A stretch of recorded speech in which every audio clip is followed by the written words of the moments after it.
What's up, everybody? I hope y'all are doing well. My name is Anthony, and on this episode we are going to start a new series. This series is going to be called Hobbies That Get You Better Prepared, and I've been wanting to do this for a while now, and the whole premise of this entire series is going to be hobbies that you can do that don't necessarily mean you're a prepper, but by doing them, by proxy, you become better prepared. Does that make sense? So these are things that anybody can do, even if you're not considered yourself a prepper or prepared person. But by doing them, you are becoming more prepared or better prepared. So the first one I'm also going to talk about is my absolute favorite, and that is metal detecting. And yes, by metal detecting, you are becoming better prepared, and I'll tell you why. First things first, when someone mentions metal detecting as a hobby, you probably think about the guy at the beach who's sitting there going back and forth trying to find jewelry. And yes, that is probably one of the best things about doing this hobby if you have the patience for it. Being able to go up and down a popular area is a very good way to find very precious metals. So finding things like gold and silver jewelry. So I like to do it because I'm able to find things like this that are going to give me more value, things I can add to my safe and my household to try to boost up my asset value. That's probably one of my favorites. And if you're in an older area, you can always find silver coins, or if you're out west especially, there's a really good chance you're going to find some gold coins. So having the ability to be able to find things like that, find very precious metals, is an absolute bonus. Now, will you go out there and find it? There's a really good chance you won't.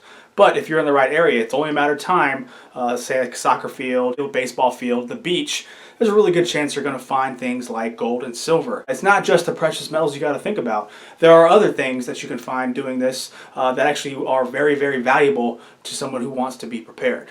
How many times have you been part of a conversation where somebody says, hey, gold and silver are going to be worthless past a certain point, and brass and lead are much more important? Well, guess what? It ain't just gold and silver you find with a metal detector. You can find lead too. Things like lead wheel weights, melted lead from home sites. These are things that you can find that are absolutely going to help you out because you can cast your own bullets, no problem, almost indefinitely if you're finding it. Another very, very, very common metal that you can find, basically anytime you go out, is going to be pieces of copper. Copper has always been a valuable metal. It is always being used in something, with electricity especially. This big amount of wire, a drain. You go out to an old home site, anything older than 1960, you're going to find a lot of copper in the form of copper pipes and maybe even a copper gutter.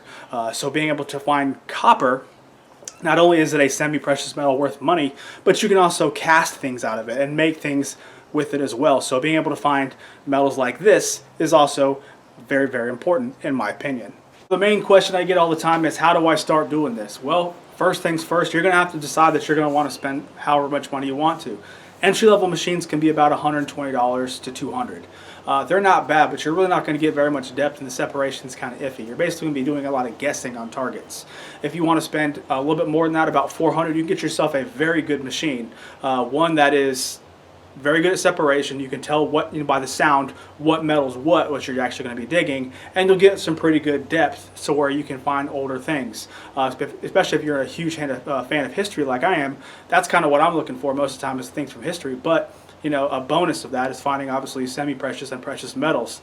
Now, I highly suggest going the intermediate route when you first start, because yes, it may seem like a lot of money from up front, but you can always get that back on resale. If you buy it and you find this hobby's not for you, you can always pop a thing up on eBay, and you're going to get about 90% what you paid for it, because this hobby is growing and there's a lot of people that want to do it. So I started out with this. It's a Technetics T2.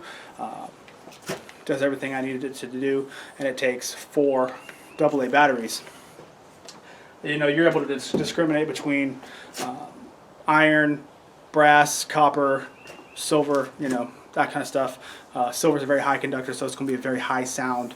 That's why people usually pick it out first. But that machine's a very good machine, especially if you want to go ahead and get started. Now, as you've been into it for a while and you upgrade, you're going to get something like this.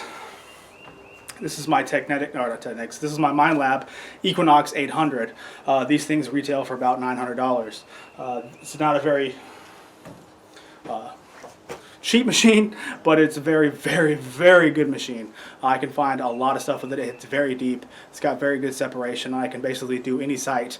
Now, one thing I really wanted to mention here that really helped, a lot of people out. If you would like to go to saltwater beaches, you will need to invest in a more expensive machine. Salt sand is very harsh on machines like the T2. It does not like it. You're going to get false signals everywhere. So if you're going to be going to the beach, you want to put a little bit more money to start. Now, it took me about a year before I found enough stuff to pay off my machine in terms of clad change and semi-precious and precious metals, like about a year. So I've been doing this for a long time now, so I've been able to find more stuff and upgrade. That's kind of how you do it. You just find a whole bunch of clad, take it to the Coinstar, and boom, buy yourself an upgrade. Now, something else you're going to want to get with it is going to be a pinpointer. All right. This is a Garrett pinpointer.